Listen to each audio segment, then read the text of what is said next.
ETF index mutual funds నేర్చుకుని stock మార్కెట్లో రాణించాలనుకుంటున్నారా? వెంటనే ఈ నెంబర్కి కాల్ చేయండి.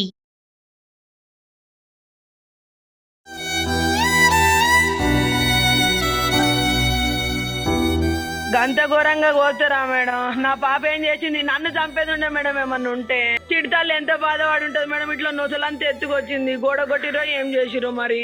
నమస్తే, welcome back to Suman TV. Present మనతో పాటు ఉన్నారు సీనియర్ ఐపీఎస్ ఆఫీసర్ రెడ్డన్న గారు. నమస్తే సార్. నమస్కారం అండి. సార్, కుక్కట్పల్లి సహస్ర ఇన్సిడెంట్ మనం మాట్లాడుకున్నాం ఆల్రెడీ. అయితే 3 రోజులు అవుతున్నా కూడా ఇంకా ఏది తేలలేదు, అంటే మిస్టరీగానే ఉంది. కొంతమంది ఏం చెప్తున్నారంటే ఆ డాగ్ స్క్వాడ్ ఏదైతే ఉందో అది బయటకే వెళ్ళిపోయాయి, లోపల అయితే తిరగలేదు, అంటే ఎవరు రాలేదు, ఎవరు బయట వాళ్ళ, లోపల వాళ్ళు కాదు బయట వాళ్ళని కొంతమంది అంటున్నారు, కొంతమంది ఆ పక్కింటి వాళ్ళని అంటున్నారు.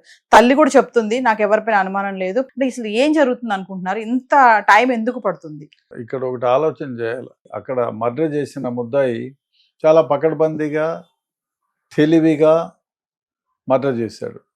దానికి కారణాలు అనేకం ఉండొచ్చు, చెప్పలేం. ఎందుకంటే ముద్దాయి దొరికి కారణం ఇది అని చెప్తే ఊహించుకోవచ్చు. ఒక్కొక్క సందర్భంలో ప్రతి చిన్న విషయానికి కూడా మర్డర్ జరిగిన సందర్భాలు చాలా ఉన్నాయి. ఇప్పుడు ఓల్డ్ సిటీలో 200 రూపాయల కోసం మర్డర్ జరిగిన సందర్భాలు ఉన్నాయి, అది వేరే వ్యవహారం. ఇక్కడ ఈ అమ్మాయి 12 ఏళ్ల అమ్మాయి ఇంట్లో ఉంది. పోనీ ఆ అమ్మాయి పైన జ్యువెలరీ ఉండి ఆ అమ్మాయి రెసిస్ట్ చేస్తే కత్తిపోట్లతో చంపి నగలు తీసుకుపోయినారంటే లేదు. ఇంట్లో ఉన్న వస్తువుల్ని ఏమన్నా దొంగతనం చేసుకోవడానికి వచ్చారంటే అది లేదు. సో రాబరీ లేదు, డెకాయిటీ లేదు, ఏమీ లేదు. సో మరి ఏ విధంగా చంపారు, ఎందుకు చంపారు అనేది. ఈ అమ్మాయి వయసులో పెద్దదై ఉండి లేదన్నా వేరే వాళ్ళు ఎవరైనా ఇద్దరు కలిపి ఎవరినైనా ఇద్దరిని ఏమో లవ్ చేసి ఉంటే, ఒకడిని వదిలేసి ఉంటే రెండో వాడు కక్ష పెట్టుకొని ఈ అమ్మాయికి కక్షగా ఎవరు లేని తరుణంలో వేచి కాచి చూసుకొని ఆ అమ్మాయిని చంపినాడు అంటే దెర్ ఇస్ అ మీనింగ్. చిన్నపిల్ల, అభయం సమయం తెలియని చిన్న 11 ఏళ్ల అమ్మాయి, 6th క్లాస్ 7th క్లాస్ చదివే అమ్మాయి. సో ఈ అమ్మాయిని చంపారంటే డెఫినెట్గా ఈ అమ్మాయి పైన కాకుండా తల్లిదండ్రుల పైన ఉండాలి. తల్లిదండ్రుల పైన ఏదో కక్ష ఉండి చంపాలి. మరి పిచ్చోళ్ళు చంపుతారు, చెప్పలేము. పిచ్చోడు పోయి పైన మెంటలీ డిసేబుల్డ్ పర్సన్ ఎవరైనా అయ్యి కింద ఏ ఇల్లు లేకుండా పైన పోయి 2nd ఫ్లోర్ దాటి వెళ్ళిపోయి అక్కడ ఆస్కారమే లేదు. కాబట్టి తెలిసినవాడు వాళ్ళకి సంబంధించిన వాడే ఎవరో వెళ్ళి అంటే చంపి తన కక్షని పగని తీర్చుకున్నాడు. లేకపోతే మామూలుగా చంపేసి రావాలనుకున్నాడు, 2-3 దగ్గర పోట్లు పొడిచేసి తోసేసి వచ్చేస్తాడు. కానీ ఇది ఆ విధంగా కాదు. చెస్ట్లో పొడిచాడు, గొంతు కోసాడు, పొట్ట మీద చాలా ఇంజురీస్ అంటున్నారు. పిఎం రిపోర్ట్ అయితే బయటికి రాలేదు. ప్రిలిమినరీ పిఎం వచ్చి ఉంటుంది, బట్ పోలీసుల దగ్గర ఉంటుంది. అది వాళ్ళు ఇంకా దాన్ని బహిర్గతం చేయలేదు. ఈ విషయానికి వస్తే ఇప్పుడు వాళ్ళకి తెలిసే దాని ప్రకారం కత్తిపోట్లు ఎక్కడి నుంచి వచ్చాయి, షార్ప్ ఎడ్జ్డ్ నైఫ్ అని చెప్తున్నారు, షార్ప్ ఎడ్జ్డ్ వెపన్ అని, నైఫ్, ఆ నైఫ్తో పొడిచినాడు అని. ముఖ్యంగా అతి ముఖ్యంగా ఆ పోట్లన్నీ కూడా లోపల వరకు 3 to 4 ఇంచెస్ పోయాయని చెప్తున్నారు. 3 to 4 ఇంచెస్ అంటే డెఫినెట్గా యంగ్ ఫెలోనే కొంచెం బలంగానే పొడిచి ఉండాలి. ఇప్పుడు భయపడుతూ పొడచడం వేరే, చంపాలని కక్షతో పొడచడం వేరే. భయంతో పొడిచేదానికి అంత డీపన్గా పోలేదు. సో డీపన్గా పోయినాయి, చాలా కత్తిపోట్లు పోయినాయంటే అమ్మాయి రెసిస్ట్ చేస్తూ ఉండంగానే ఈ కత్తిపోట్లు జరిగాయంటే వాడికి ఎంతో కక్ష ఉండాలి. ఆ విధంగా ఉంటే తప్ప ఆ విధంగా చేయలేడు. సో ఏమిటి అనేది తల్లిదండ్రులతో ఎవరైనా ఎక్కడైనా ఘర్షణ పడారా అది చూడాలి, ఆలోచన చేయాలా. అయితే ఇంటి ఓనర్ కూడా చెప్తుంది కదా సార్, ఒక ఛానల్లో చూసాం మనం కూడా. ఆవిడ ఏమంటున్నారంటే ఈవెన్ డెలివరీ బాయ్ కూడా లోపలికి రాడు, అసలు లోపలికి ఎవ్వరూ రారండి, అలాంటిది అసలు ఏం అర్థం కావట్లేదు మాకు కూడా, ఎలా జరిగిందో అంత పైకి వెళ్ళి ఎలా ఈ దాడి చేశారనేది తెలియట్లేదు అని చెప్పేసి ఓనర్ కూడా చెప్పడం చూసాం సార్ మనం. అక్కడ బోర్డు పెట్టామని చెప్తున్నారు, పైకి వెళ్ళడానికి లేదు, ఎవరన్నా వచ్చినా కూడా ఇక్కడే ఇవ్వాలి, ఫోన్ చేసి పిలిపించుకోవాలని చెప్పి ఆమె చెప్తుంది. బట్ చూడాలి, ఆమె చెప్పినంత మాత్రాన పోకుండా ఉంటారా, చెప్పలేం కదా. ఆయన డెలివరీ బాయ్ అక్కడికి పెట్టాలంటే డెలివరీ కోసం ఏదైనా ఆర్డర్ పెట్టాలి కదా, ఆ కోణంలో ఇన్వెస్టిగేట్ చేస్తారు కదా. పెట్టి ఉంటే ఆర్డరు, ఆ అమ్మాయికి ఫోన్ ఉండాలి, ఆ ఫోన్లో నుంచి ఆమె పెట్టిండాలా, లేదు తల్లిదండ్రులు ఇద్దరిలో ఎవరో ఒకళ్ళు పెట్టిండాలా. పెడితే వాళ్ళకి తెలుస్తుంది కదా ఈ ఫలానా ఆర్డర్ పెట్టామని. కానీ వాళ్ళు ఎవరు దానికి తల్లిదండ్రులు ఎవరు మేము ఆర్డర్ పెట్టాము ఇట్లా అని చెప్పి ఎప్పుడు చెప్పలేదు. కాబట్టి ఆ ప్రశ్నే ఉత్పన్నం కాదు. What about CC cameras sir? CC కెమెరాలు ఏమయ్యాయి, బ్లర్ గా వస్తున్నాయని చెప్పేసి అంటున్నారు. అంటే అంత ముందే పాడయ్యాయా, లేకపోతే ఇన్సిడెంట్ జరిగిన క్రమంలో దాన్ని ఏమైనా చేయడం జరిగిందా? వర్షాలు పడుతున్నాయి కాబట్టి దెర్ ఇస్ ఎవ్రీ ఛాన్స్ బ్లర్గా ఉండడానికి ఎవ్రీ ఛాన్స్ అయితే ఉంది, వర్షాలు పడుతున్నాయి కాబట్టి. అతి ముఖ్యంగా ఆ ఇంట్లోకి పోయేటప్పుడు కానీ వచ్చేటప్పుడు కానీ 2 అంతస్తుల మెట్లు ఎక్కేటప్పుడు కానీ ఎక్కడే కానీ ఆ ఇంట్లో ఎక్కడ సీసీ ఫుటేజెస్ కెమెరాస్ లేవు. కాబట్టి అదే గన ఉంటే డెఫినెట్గా వీళ్ళని లోపలికి ఇప్పుడు 10 మంది పోతారా? జరిగింది ఎప్పుడు 9 గంటల నుంచి 12 గంటల మధ్యలో 2 గంటలు. ఆ 2 గంటల్లో ఈజీగా ట్రేస్ చేయడానికి వీలుంది. ఎంత 10 మంది వెళ్తారా? 5-6 మంది ఫస్ట్ ఫ్లోర్లో 2 ఉంటారు, సెకండ్ ఫ్లోర్లో 3 ఉంటారు.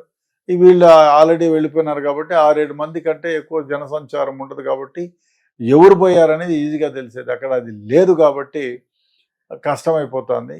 ఏది ఏమైనా డెఫినెట్గా ఇవాళ కాకపోయినా కొద్ది రోజుల్లో, వారమా 10 రోజుల 12 రోజుల చెప్పలేం, కానీ ముద్దాయిలు మాత్రం ట్రేస్ చేస్తారు అనేది నా అభిప్రాయం. మరొక విషయం సార్, మీరు ఇందాక పిచ్చోడు కూడా వెళ్ళొచ్చు అని చెప్తున్నారు.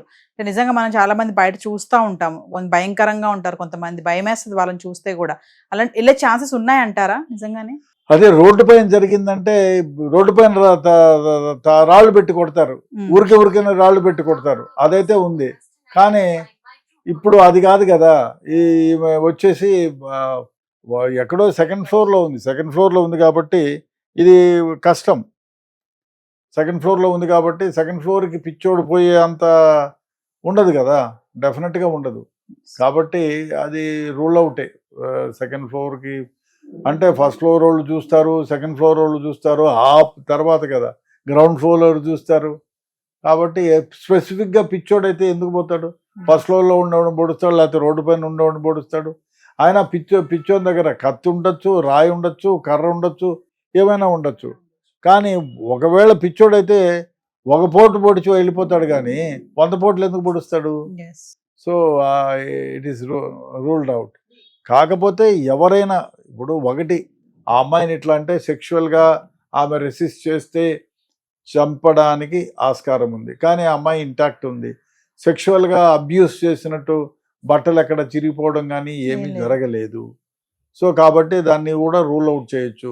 ఒకవేళ ఆ విధంగానే ఉంటే ఆ అమ్మాయిని ఏదైనా మానభంగం చేయడానికి ప్రయత్నం చేసి ఉంటే ఆ సైన్స్ ఉంటాయి, అవేమీ లేదు అంటున్నారు. సో దానికి అది రూల్ అవుట్. రెండోది, ఇప్పుడు మీరు ఆ కింద నుంచి పైకి పోయే ఎవరు ఆర్డర్ పెట్టలేదు కాబట్టి బాయ్స్ కూడా ఎవరు పోయేదానికి ఆస్కారం లేదు. ఆర్డర్ పెడితే పోతారు. ముఖ్యంగా దొంగతనానికి పోయి ఉంటారంటే ఈ అమ్మాయి పైన జ్యువెలరీ ఏమీ లేదు, ఏమి తీసుకెళ్ళలేదు. పోనీ ఇంట్లో నుంచి అన్న ఏమైనా దొంగతనం చేసుకుపోయినారంటే ఇంట్లో వస్తువులు కూడా ఇంటాక్ట్ ఉన్నాయి. పోయినా అది కాకుండా పెద్ద బంగ్లా ఎక్కడ పోయిందో ఏమో నాకు తెలియదు అనడానికి కూడా లేదు, చిన్న ఇల్లు, ఒకే రూము. సో కాబట్టి ఆ దొంగతనం కూడా ఏమి జరగలేదు.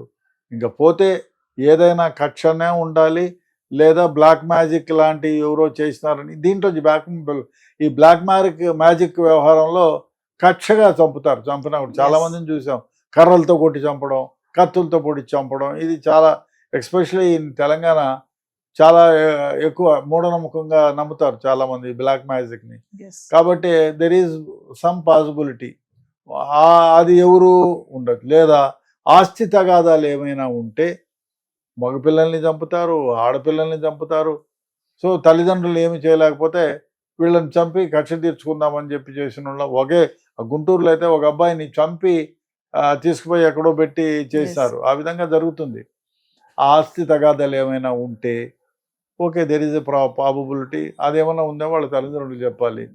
లేదా ఇంకా ఏమైనా అంటే డెఫినెట్గా ఆయనకి ఏమైనా ఇల్లీగల్ అఫైర్ ఉండి వాళ్ళ భర్తకి తెలిసి అదేమైనా గొడవలు అయ్యి వీడు నన్ను ఇంత ఇబ్బంది పెడుతున్నాడు, మనక్షోభాన్ని గురి చేస్తున్నాడు కాబట్టి వీడిని ఆ విధంగా చేయాలని ఇంటికి వచ్చి కక్షతో పిల్లల్ని చంపడం జరిగింది. చాలా సందర్భాల్లో జరుగుతుంది కూడా. సో అదైతే తల్లిదండ్రులకు తెలిసే ఉంటుంది. సో అది పాసిబిలిటీ గురించి చెప్పాలా. ఇంకా వేరే రిమోట్గా ఏమీ ఉండదు, ఇంతే. ఈ బ్లాక్ మ్యాజిక్ ఉండాలి, ప్రాపర్టీ వ్యవహారం ఏదన్నా రూరల్గా ఉంటే ఉండాలి, లేదు అంటే ఈ వ్యవహారం అన్నా ఉండాలి. డెఫినెట్గా ఇన్వెస్టిగేషన్లో తేలుతుంది ఇవాళ కాకపోయినా రేపు ఎవరు చేశారా అని. కాకపోతే పోలీసులు అదే పనిగా 2-3 టీములు పెట్టి దీనిపైన కూర్చుంటే డెఫినెట్గా ఇవాళ కాకపోయినా రేపు ఈ మర్డర్ కేసులో ముద్దాయిని పట్టుకోవడానికి ఆస్కారం ఉంది. Thank you.